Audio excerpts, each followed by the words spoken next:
Hola amigos de Hasta lo Más Alto, vamos a seguir hablando de la Tierra plana, pero vamos a enfocarnos en una pregunta muy clásica ya, muy típica en nuestra discusión. Es la pregunta, ¿en qué me afecta a mí que la Tierra sea esférica o la Tierra sea plana? Y es una pregunta no del todo inocente, es una pregunta que admite que hay una posibilidad de que mi percepción de todo en la vida esté afectada por la respuesta a esa pregunta, o por el mismo hecho de plantear la pregunta. ¿En qué me afecta a mí si la Tierra es plana o la Tierra es esférica? ¿En qué te afecta? Depende totalmente de cuál sea tu visión del mundo, de la sociedad, del universo. Depende de cómo entiendas al universo, al orden en que la sociedad está estructurada, quiénes están a la cabeza y quiénes están a los pies de la pirámide, y quiénes son, no solo su identidad, sino quiénes son, qué tipo de personas son los que están en la cima de la pirámide. Si estás contento, si estás despreocupado de la vida, si estás despreocupado de esta pirámide, de esta estructura social dentro de la que vivimos, entonces la forma de la Tierra no te afecta en absolutamente nada. Esa es la primera respuesta que puedo dar, la más sencilla, la más básica. Me estás preguntando, ¿en qué me afecta si la Tierra es esférica o es plana? Yo no te puedo contestar esa pregunta para imponerte ideales. Yo no puedo meterme en tu moral, meterme en tu espíritu, meterme en tu conciencia para explicarte por qué debería preocuparte si la Tierra es esférica o es plana. Ese no es mi trabajo. Eso nadie lo puede hacer. Eso es algo que vas a tener que decidir por tu cuenta. Es algo que vas a tener que plantearte desde tu ángulo. Yo no puedo imponer una moral. Porque si la Tierra es plana, significa que se ha elaborado una mentira de vastas proporciones. No se puede calcular las consecuencias de esta mentira, no se pueden ni siquiera vislumbrar, están totalmente fuera de nuestro alcance. Pero conocemos algunas consecuencias de la mentira, conocemos la creación de la NASA, por ejemplo, 500 años después de que el modelo heliocéntrico comienza a ser el status quo, formar parte de la ideología central, de la psiquis, de los líderes y de los poderosos del mundo occidental. Pero esa es una consecuencia simplemente. ¿Y qué tiene de malo la NASA? Bueno, tiene sus cosas. O sea, si tenemos que explicar que la NASA es prácticamente el Hollywood del mundo científico, es el productor de sus películas, es el plasmador de sus fantasías. NASA es el plasmador de la fantasía del mundo de la ciencia. ¿Pero de qué ciencia estamos hablando? De la ciencia que ha adoptado y que ha conscientemente escogido el núcleo de poder del mundo occidental. Un grupo de personas, una casta, la élite, tiene adoptada una visión, tiene adoptada una filosofía, tiene adoptada una estrategia. Y la ciencia, lo que se llama ciencia, así simplemente, la palabra así a grosso modo, la ciencia, porque podemos entrar a cada una y hablar de las ciencias y hablar de la física, la química, las matemáticas y seguir. Pero nuestro objetivo acá es simplemente englobar toda esa mentalidad que tiene que ver con supuestamente la parte más racional, la más evidente, la más ajustada a los hechos del pensamiento humano, que es la ciencia. La ciencia, por ejemplo, en oposición a Dios. Dios no explica nada, la ciencia explica todo. Esa mentalidad, esa visión es adoptada por la élite, por los poderosos, por los que toman las decisiones. Y alguno podrá pensar, algún inocente, que son muchos. Entonces digo, muchos piensan que la élite adopta la ciencia imparcialmente, que enfoca, dirige los estudios científicos imparcialmente, sin tener en cuenta sus propios objetivos y sus propias metas. Conocemos algunas consecuencias de esa mentira. Pero si sabemos, aún más allá, si sabemos que toda esta mentalidad y toda esta filosofía y toda esta proyección y todo este encauce del ser humano, dirigirlo a través de los últimos 5 siglos, a través de un proceso de transformación, si sabemos que hay una mentira en el punto de partida, entonces me parece que es importante la diferencia, me parece que es importante, me parece que te afecta el saber la verdadera forma de la Tierra. El modelo heliocéntrico se precipita, se confirma a través de la conquista del nuevo continente, del mal llamado nuevo continente. El modelo heliocéntrico es el puntapié, es la raíz de la conquista del nuevo mundo. Para precisar un poco nuestra historia, nuestros datos, porque mucha gente no recuerda cuándo se establecieron algunas de estas ideas. Y por dar una idea, digamos 1492, como tantas otras cosas que sucedieron en ese año. Pongámoslo como una fecha operante. Algunos dicen que la Tierra esférica ya había sido conceptualizada muchos años antes de Cristo, entre los griegos, o aún entre otros pensadores anteriores. Eso nos tiene sin cuidado, porque aproximadamente hasta el año 1492 la Tierra para todo el mundo era plana y no había más.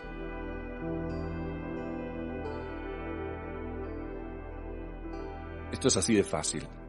La gente no caminaba por su barrio, por su campo, pensando, estoy pisando un globo, estoy pisando una tierra esférica, estoy pisando una tierra que se curva. Ni siquiera los navegantes pensaban eso. Los navegantes más bien, realmente habría que leer Fernando Pessoa, cuando habla de los navegantes tradicionales. Y Fernando Pessoa habla de estos navegantes y habla de algunos de los mitos que todavía merodeaban en la imaginación cuando habla de los navegantes de la época de la expansión portuguesa. Habían monstruos más allá de ciertos límites. Había un mar vengador. Después de cierto desplazamiento, después de ciertas distancias, había problemas. Y en eso pensaban los navegantes. Pero digamos que en 1492 empezaron a pensar en una esfera. Y podemos usarlo como punto de partida. Alguno podrá sugerir otra fecha. Yo propongo esa fecha, porque es fácil de recordar y no es desacertado del todo.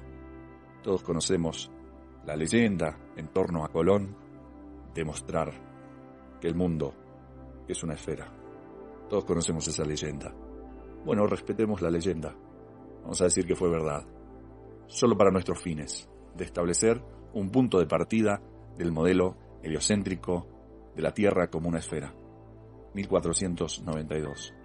Y rastreemos el desplazamiento, el desarrollo, la proyección, el destino que se fue forjando el hombre occidental a partir de 1492. Y entonces nos vamos a dar cuenta de qué vino acompañado o qué vino a promover, a precipitar el modelo heliocéntrico, la Tierra como una esfera.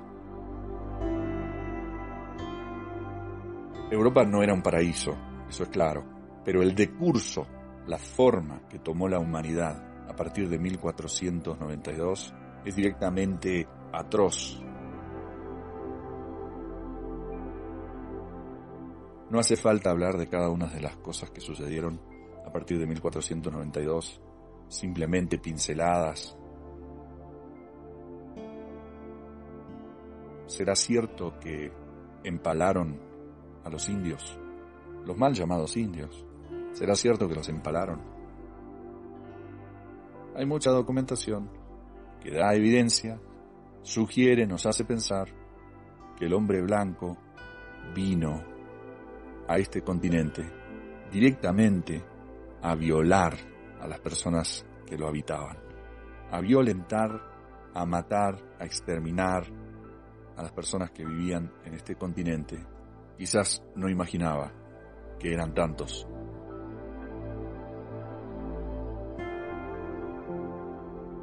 Podemos pasar a otras épocas, podemos seguir avanzando cronológicamente y hablar de la colonia, ya no de la conquista, sino de la colonia, que nace en muchos aspectos a partir de las misiones o de las empresas religiosas, las empresas de la Iglesia Católica en el nuevo continente, y esas misiones van estableciendo pequeños poblados, asentamientos físicos.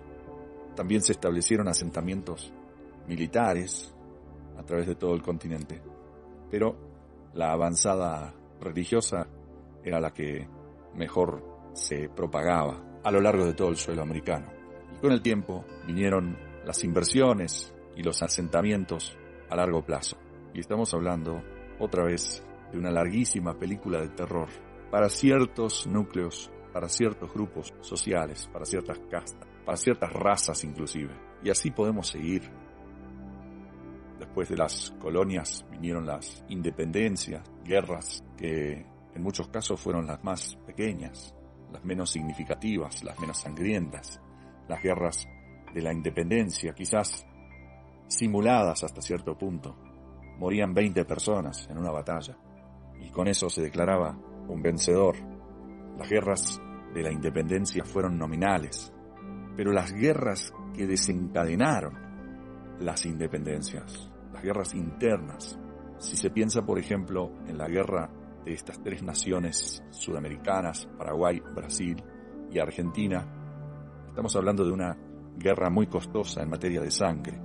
Se dice que se diezmó la población masculina del Paraguay, por ejemplo, en esa guerra. Pero ya eran naciones independientes cuando esto sucedió. No hubo ninguna guerra por independencia que se asemejara mínimamente a esa guerra del Paraguay. Entonces estamos hablando de películas de terror tras películas de terror en el decurso de la historia a partir de 1492, a partir del modelo heliocéntrico, a partir del momento en que comenzamos a vivir en una esfera. Entonces, ¿en qué te afecta si es esférica o es plana? Bueno, yo no te puedo imponer todo esto.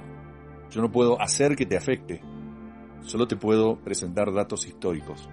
Y si termina sin afectarte, bueno, muy tu asunto. ¿Qué puedo hacer? A mí me afecta. A mí me preocupa. Pero bueno, no necesitan. Nadie necesita ser como nadie. Cada uno toma sus propias decisiones. Y podemos seguir, podemos hablar de la guerra civil en Estados Unidos, la más sangrienta de todas, la precursora de la Primera Guerra Mundial. Otro caos. Y cuando hablamos de Primera Guerra Mundial, inevitablemente la mente piensa en la Segunda también. Películas de terror tras películas de terror. La Segunda Guerra Mundial, más allá de todos sus aspectos controvertidos, controversiales, más allá de Hitler, más allá de los judíos, más allá de los aliados, simplemente lo que representó la guerra para la psiquis, cómo afectó el desarrollo de los niños alrededor del mundo, pensar que se estaba llevando a cabo una guerra mundial, y realmente lo que se desarrolló en cuestión de armamentos, más allá de que si se mataron 6 millones o 10 millones o 100 millones, el desarrollo del armamento en esos años, y también el desarrollo de la ficción y del terrorismo desde el poder, desde los medios que controlaba el poder.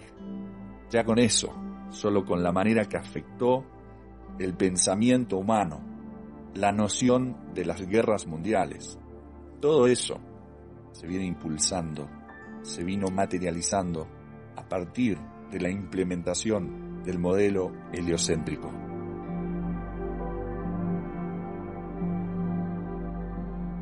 No, dice la gente, pero hay mucha gente involucrada, ¿cómo nadie salió a denunciar esto? No hay nada que denunciar. Es una idea. El modelo heliocéntrico es una idea.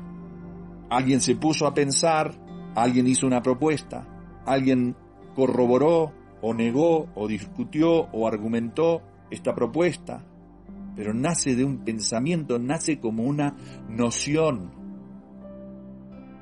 No hay nada observable, no lo podemos observar hoy, no podemos observar una esfera desde ningún punto, desde ningún ángulo.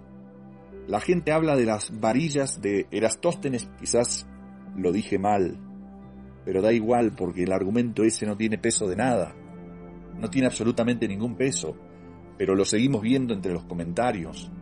Eratóstenes probó la esfericidad de la Tierra en tal siglo, 5 siglos antes de Cristo, o cuando sea.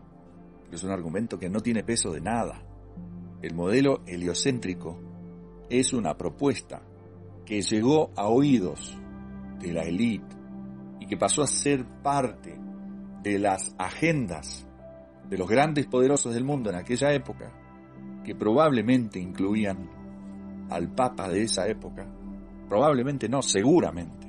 Por eso está toda esa leyenda, esa controversia de que si la Iglesia avaló o no avaló, y finalmente avaló la esfera, avaló el heliocentrismo, pero sin demostrarla.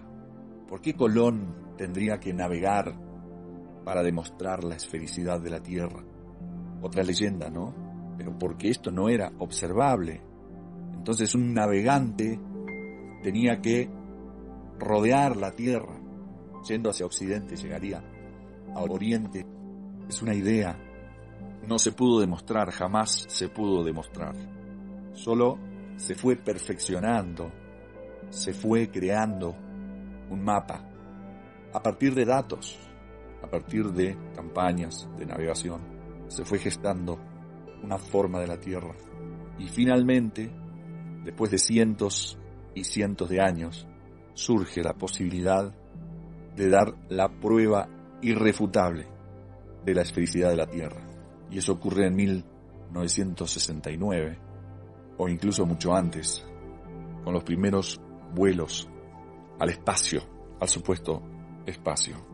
Pero se dio la oportunidad de la fotografía. Sin embargo, la fotografía que se termina por materializar, para decirlo mal y pronto, es una muy mala foto.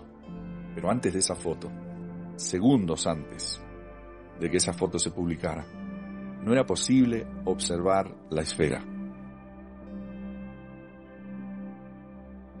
Así de fácil. La esfericidad de la Tierra, esta idea, esta declaración de 1, 2, 3, 4, 10 seres humanos, que ya dijimos, vamos a decir, que ocurrió en 1492, no se sustentaba en observaciones hasta el segundo anterior al que se publica la foto. La foto es la primera evidencia de una Tierra esférica. Sin esa foto todo es teórico. Y así vivimos, así hemos estado viviendo todos estos años, en un mundo ilusorio, en una creación, en una proyección del ser humano, en una idea. Vivimos en una fantasía, en una leyenda, en una narrativa. Tenemos los pies asentados en un pensamiento, en un sueño. No tenemos los pies sobre la tierra. Tenemos los pies sobre una declaración. Todo eso hasta el momento de la prueba, que es esa fotografía conocida como la bola azul, la canica azul, the blue marble. Una foto mala, una foto que deja dudas, una foto que realmente despierta más interrogantes que lo que ofrece en materia de respuestas. El blue marble es un dibujo hasta cierto punto estructurado, observa ciertas normas, ciertos colores, pero es un dibujo bastante malo al fin. Guarda ciertos parámetros, hay nubes, hay agua, pero visto ya hoy en día, visto desde la perspectiva del siglo XXI, es un dibujo, no es una fotografía. Y ese problema, el problema de que no tenemos fotografías de la Tierra desde el espacio, es un problema muy, muy serio. Ahora, si hay un porcentaje de la población que quiere creer que esas imágenes son fotos y que esas imágenes realmente son la prueba de que vivimos en una esfera, no hay nada que les podamos decir. Es una decisión. El tema de la imagen, utilizar las imágenes para engañar. O sea, si te tengo que explicar eso, si te tengo que explicar que las imágenes se pueden utilizar para engañar, que justamente uno de los aspectos más importantes de una imagen es el hecho de que puede representar algo que no es. La esencia de muchas imágenes justamente es mostrar algo que no puede ser, que es imposible, que es solo posible allí, en el marco de la imagen. Que las imágenes pueden ser utilizadas para representar lo imposible, no te lo puedo explicar. Eso es algo natural, es algo que el pensamiento lo reconoce. Hollywood es eso. Hollywood se jacta de eso.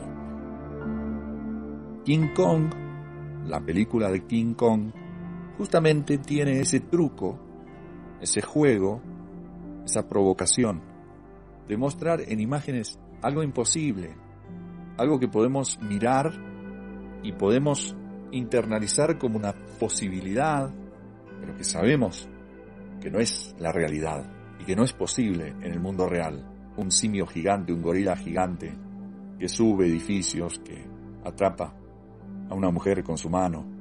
Y de King Kong se puede hablar muchísimo, porque tiene mucho que ver con el siglo XX.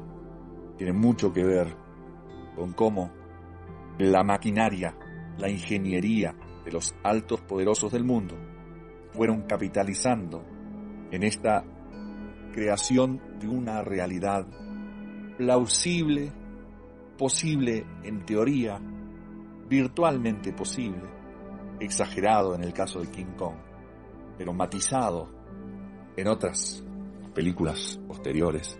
En fin, de King Kong se puede hablar muchísimo, pero si te tengo que explicar que esa es una posibilidad, que la imagen tiene ese efecto en nosotros, justamente mostrarnos algo que no necesariamente es real. La fotografía tiene la intención, el propósito contrario al de la imagen, en cuanto a la percepción o a la conceptualización de la realidad. La fotografía tiene la intención de corroborar, de mostrar, de comprobar la realidad. Es un poco lo que tiene en el fondo la fotografía. Comprobar, demostrar. Pero después tenemos, por supuesto, imágenes que emulan, falsifican la fotografía. Pero no por eso dejan de ser imágenes. O sea, una imagen que parece una fotografía no es una fotografía. No prueba absolutamente nada. Al contrario, lo desprueba, lo desprueba. Demuestra que no es cierto. Las imágenes de la esfera prueban que no vivimos en una esfera. Es así de fácil. La fotografía demostraría que vivimos en una esfera. Como les decía, la idea que nació o se popularizó en 1492 nunca fue demostrable. Y en la era de la fotografía, todavía estamos esperando la fotografía de la Tierra. Para mí hay una diferencia enorme. Mi vida cambió drásticamente el día que yo me di cuenta que lo de la esfera es una mentira. Pero eso no te lo puedo imponer, no te lo puedo inculcar. Pero sí te voy a decir esto. Simplemente no vivimos en una esfera. No te puedo decir exactamente sobre qué vivimos. Solo te puedo decir lo que observo. Salgo a caminar, estoy pisando, estoy en contacto con la tierra y la siento, la percibo. Es mía, es nuestra, es real. No sé qué forma tiene, pero es real, la siento bajo mis pies. No estoy atrapado en una idea. No estoy pisando un sueño. No estoy pisando una ficción. No estoy pisando una narrativa. Y quizás lo que más me conmueve es que no estoy pisando en uno de los constructos humanos que fue diseñado para destruirnos, para destruir a los de abajo, para diezmar la población, para explotar. No soy parte de eso. Le estoy diciendo al mundo, le estoy diciendo indirectamente a la élite que no me creo sus cuentos, que no estoy bajo su hechizo, que pienso por mi cuenta, que puedo más, que estoy por encima de sus mentiras. La verdad nos hará libres, no la mentira. Estos se creyeron que con una mentira iban a poder conquistar la verdad, y una mentira bien hecha, bien elaborada, terminaría por destruir la verdad. Pero acá está la verdad, viva y sana. No vivimos en una esfera, vivimos en lo que estamos llamando, por lo pronto, la Tierra plana. Saludos amigos.